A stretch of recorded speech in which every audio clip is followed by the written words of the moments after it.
अत्याधुनिक कंप्यूटरीकरण चाहिदा सह आर्टिफिशियल इंटेलिजेंस एआई टेक्नोलोजी चाहिदा बहुमूल्यवान समग्र विश्व स्तर में समस्त क्षेत्र में मूल्यवान होगा जाऊँगी। एआई द्वारा समस्त कार्य को सुचारू रूपे तुला जाई पारुछि।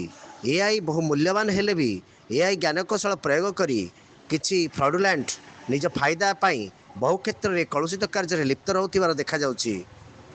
राज्य अग्रणी शिक्षानुष्ठान मानक मध्य परिगणित बीजेपी स्वयं शासित महाविद्यालय PMIRTHMMBA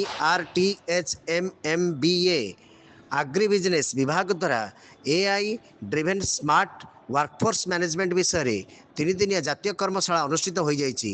फेब्रुआरी 27, 28 एवं मार्च 1 तारिख दिन 3 दिन व्यापी यह कर्मशाला प्रथम 2 दिन छात्र छात्री माने निज निजर पत्रवाचन गुड़िक उपस्थापन करते। यही 2 दिन में भुवनेश्वर स्टॉक एक्सचेंज निर्देशक श्री थोमास माथुए, विशिष्ट कृषि अर्थनीतिज्ञ श्री हृदानंद अतिबुद्धि और किट विश्वविद्यालय अर्थनीति और वाणिज्य विभाग प्रोफेसर डाक्तर समृति रंजन दास प्रमुख जोगदे छात्र छात्री मानक उद्बोधन देवा सहित सेमानक पत्रवाचन गुड़िक मूल्यांकन करथिले।